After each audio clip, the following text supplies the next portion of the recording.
Welcome to the Working Genius podcast, where we discuss anything and everything related to the 6 types of working genius and how it impacts your work and your life. I'm Pat Lencioni, your host today, joined by my trusty co-host, Cody Thompson. How are you today, Cody? Psyched. Happy to be here. Very good. I like that. And we got Matt on the keyboard, being our engineer. Matt, thumbs up from Matt. He's doing well today. Yep. And we have a guest, because what's our topic today, Cody? This is Person on the Street with Chris. That's right, Chris. Now, we're not going to lie. We didn't actually find this guy in the street. He came for a visit today. We're also not going to lie. We know Chris. He's a dear friend. We can pretend you don't. Okay, let's pretend we're just getting to know you for the first time. But we are going to take apart his working genius type and talk about how it applies. Chris is actually quite a fan of this.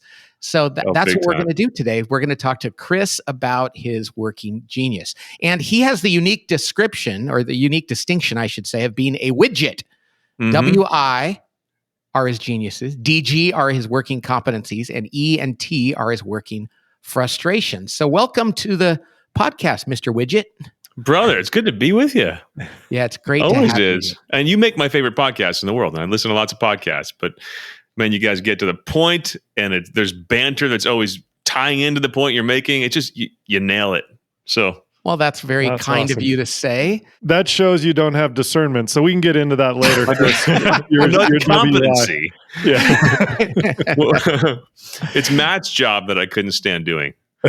Where he's recording these things, and I'm watching the lines with each of our names, and he's going to mix it down. That just, my eyes glaze over. Well, you don't have to do that. You just have to tell us what it's like to be a WI. So those are your geniuses. And I have to tell you, my wife, Laura, is also a WI. So I love WIs. They are called, Cody, what do we call a WI? The creative dreamer. So that's right. The pairing there, the wonder and invention that are side by side in the ideation category of work. They are constantly the wonder, like they're exploring the environment and the situations they're in, and constantly sort of reacting to what's going on in the environment, and then can't help themselves but move right into their next genius, which is invention. So create something out of nothing, often as a response to what they're seeing, some untapped potential in the market or in their environment or in a person they even come across. Right. They're like, why is the world like this? Oh, I have an idea. Mm-hmm. Does that sound like you, Chris? Oh, yeah. Yeah. I'm constantly looking at the big picture, how things are tied together, how to articulate things, how to change things and make them better, which is great as a guy who does what I do. You know, I'm preaching and putting messages together for people. We should clarify what you do. You are a person in media putting out great ideas around the faith. You have That's it. Organization called Real Life Catholic. Yep. And that's how I got to know you. And so you're coming up with new ways of explaining the faith and concepts. And even the things that I emphasize in my messaging consistently, I could see that tied to my perception of the big picture realities in the church. You know, I don't just come out and teach a message that may be important to me, but I'm always trying to fit that lane to stay in that lane of just showing that the faith brings something joyful to our lives. Right. Because most people think it's irrelevant. But as you're talking right now, I'm thinking, wow, the way I message things is tied to my perception of a big picture and fixing a problem. Right. The WI. Which that's really cool. Isn't it? You know what I find kind of interesting is, like, you know, Chris, we've known you and worked with you even on your business before we ever had the Working Genius assessment. And there were all these meetings that we had in advance of, we would sit there, Pat and I, and you would tell us all the things that you were doing. And we were like, why are you doing so much? You know, like you constantly had a new initiative or new endeavor. You had a new series of videos you were doing or new events. And we were constantly trying to whittle that down. And now post Working Genius assessment, we kind of have some language for that, which is you are a creative dreamer. And because you started your own company and do this with a relatively small team, you just started spinning up every idea that you could think of and putting it out there in the world, which is wonderful. But then there were times where actually that became a little bit of a burden for you and your team because there was almost too much. A lot of a burden. And realizing these things it's so profound. We should almost come up with, like, you got BC and AD. There should be like a PWD, post working genius, or PWG. I created a lot of chaos on my team because that's the dark side of a WI. Yeah, the dark side is that there can be a lot of chaos and sometimes impracticality because they're spinning up all these ideas. Not all of them are necessarily the right ones, and sometimes that can create chaos. So yeah, that's the dark side. So I'd spin up some chaos in my team. So that was the dark side. And another dark side in not just owning who I am, I would feel guilty all the time for instead of keeping the chaos making in its right lane and saying, look, I appreciate this about myself. Because one of the reasons I've done some great things for the church is because for every one that's worked out, I've tried 50. Right. But that's not all bad. No, not at all. But I've had these ideals as I saw myself burning out my team a little bit, and they had no language to put around, okay, Chris, that you're WIing, we think it's great, but please stop because you're killing us. I also had very little self-appreciation that a WI could actually be a leader in a business. Because my team would react to me, and it almost started to feel like gaslighting, where it's like, oh, here's Chris with his crazy ideas. And I'm thinking, guys, if it weren't for these crazy ideas, we wouldn't even have a business. So come with me. It created this constant tension. And then me questioning myself and can a person leading a small company be a visionary inventor, or does he have to be an administrative type? And thinking, I'm not fitting this ideal I have of this competent administrator. And no, that's just not me. I'm not supposed to fit that mold. Cody has a great way to describe this, because what's the perfect type for a leader, Cody? It's a self-aware one. That's the only time. I mean, and this is what you're not the only person who has come to us with this sentiment, Chris, which is like, boy, I'm a leader, but I have tenacity and whatever, name the genius. And the real truth about what's the best type for a leader is someone who knows what their gifts are and knows what their weaknesses are, and then surrounds themselves with other people to fill in the gaps. Like the thing that I think is so amazing about Working Genius, and when your whole team understands it, is what they used to maybe even vilify a little bit, like, oh, here comes Chris with another crazy idea. You can switch the entire narrative on that at post Working Genius and say, boys, we're so glad you're using your invention right now, but with the context of surrounding yourself with discerners and galvanizers and enablement people and people with tenacity, you know where you fit in the process. So there will be times where they're like, hey, we don't need your invention, but the other times they'll invite it and welcome it, as opposed to sort of resist it and go, oh no, he's doing that thing again, and he's going to hand us a new idea to execute on. That's profound. As a guy in the line of work that I'm in, I've often contemplated this in relation to God and not always applied it to the world of work and relationships between other people. But it's amazing to me how, the only boss who's got it all is the maker of space and time. Like, here's the one being that really doesn't need any of his employees, right? Right? And yet chose to need us, to do everything from bringing food to the table altogether. I mean, gosh, the cup of coffee I had, from every farmer to truck driver, like there's probably 5,000 people involved in the cup of coffee I had, right? So from the providence of earthly goods to the kind of work I do in ministry, like he could do direct messaging. He doesn't need my mouth, but chose to. And why? I've often wondered, but I think it's because love and joy himself would want to share the experience with us. And then if I bring self-aware leadership to my team and let them know, like, look, I'm a WI and I stink at ET, and I actually really need you, and this is not going to happen without you. And they take ownership of the ET part, and they know that they can get the joy of knowing, like, this cool stuff we did as a team absolutely wouldn't happen if Chris were on his own spinning out of control. Yeah. And you know what's amazing? You said it before about guilt. And on the other side of guilt is like this joy and freedom. They love to do what they love to do. And that's people should work in their area of genius. And so many times we tend to denigrate our own area of genius as saying, well, mine is easy. Like Laura, my wife, said recently, well, what am I going to do, Pat, when I go to work someplace? I'm a WI. What can a WI do? And it's like a ton of things, but just lean into that and find other people that lean into their types. And everybody should feel like this matters. But it's so interesting how we can dismiss our own skills as being the easy ones and the unimportant ones. And a lot of WIs think, well, I don't have ET, so I'm useless. And a lot of ETs think, well, I don't have WI, so I'm not the guy that's going to come up with the brand new idea. And it's ridiculous. We all of them are needed. And that's the beautiful thing. None of us got them all. Yeah. And, Chris, to your point, I think one of the super interesting things Pat wrote the book, The 5 Dysfunctions, and Ideal Team Player. And we used to say this phrase, like, life is a team sport. We would, Pat, we've said that, you've said that at speeches, we say that at offsites. And at first we were like, well, do we just say that? Do we say that because we're the teamwork company? But really, after discovering Working Genius, exactly the sentiment you described is, we need people with all of these giftings to get stuff done and to enjoy our work more. I mean, this is a real life example of the fact that life is a team sport and that we're wired to need one another. There is no one person. I even feel this way when people go out as solopreneurs. I'm like, oh boy, that's going to be so exhausting for you unless you bring some people in to help you with the things that you're not wired to do particularly well. And so this further codified that life is a team sport and that we're wired to be in interaction with one another.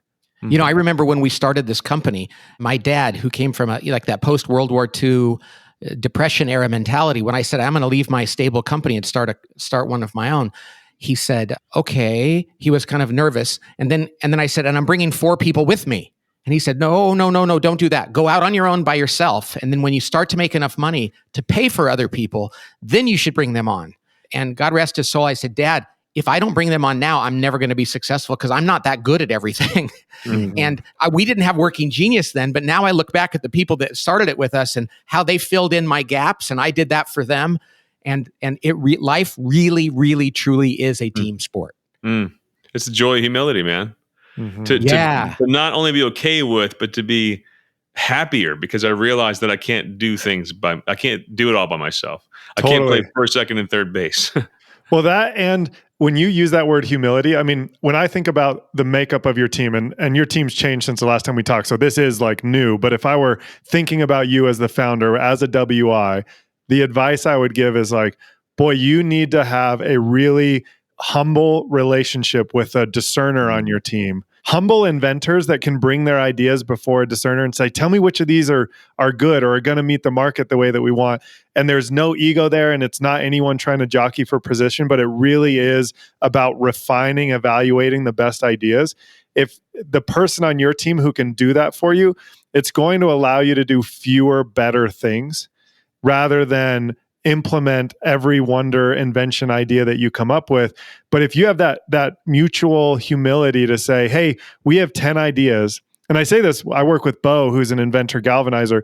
On one side of his whiteboard, every morning I walk in, he has things for Cody to discern on it. He has 10 ideas and he's just holding them up there with open hands. And he's like, which one of these do you think we should pursue? I feel like for you, what a gift to be looking for someone in that with another genius of yours that is complementary, because really it's not just that you being a self-aware leader and surrounding yourself with that, but you being a WI is the highest and best use of you as a leader on your team. So you trying to flex into another genius is not a good role for you. You need to use that WI to be the most effective version of yourself, to bring about the gifts that God wired you to bring about. I love that. And, humility it's necessary in every level with this, right?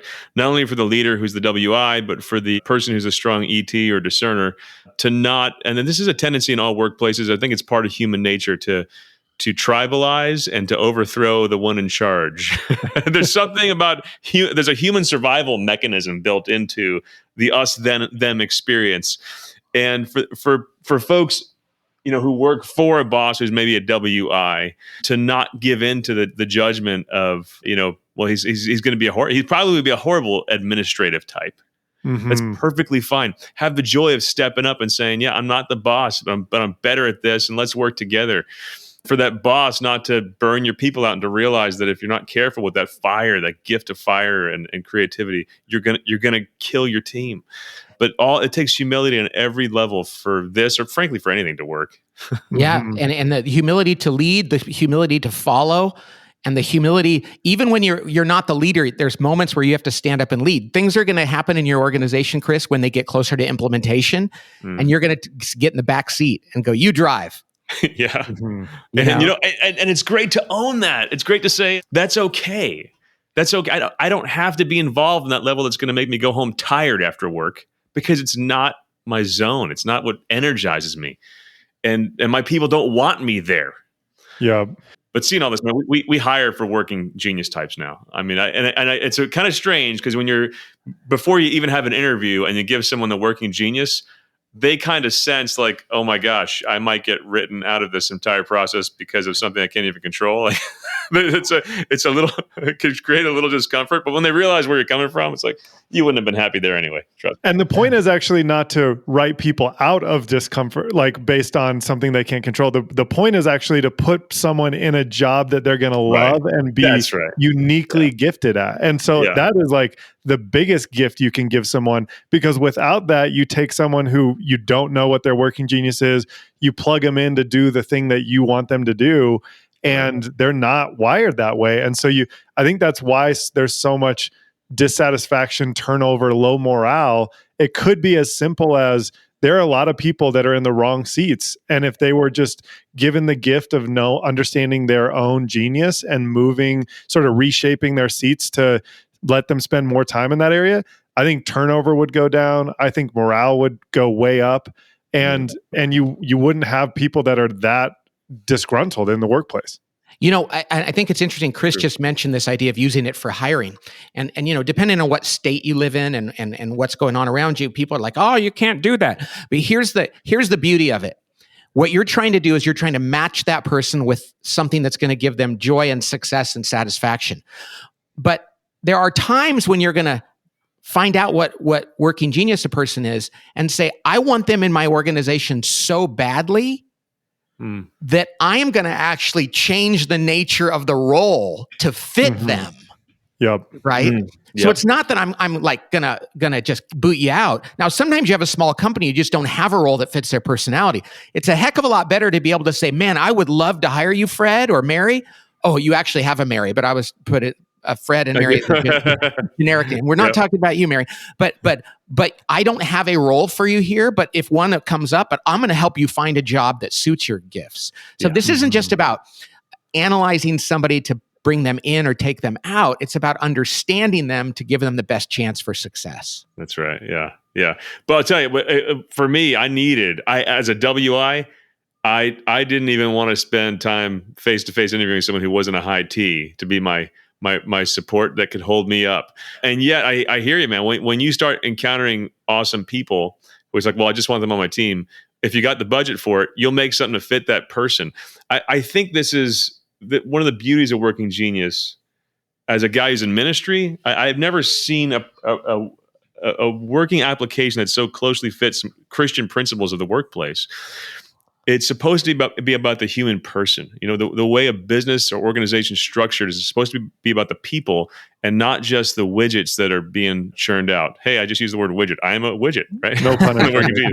That's funny. It's about the people. So this is a profoundly human approach to work that upholds human dignity, that says who you are won't be happy in this job, or we'll form a job around who you are, because that's the lead in this conversation, not just the things that we want done. And if employees and employers think that way, man, you're going to get stuff done. There's the beautiful irony of it.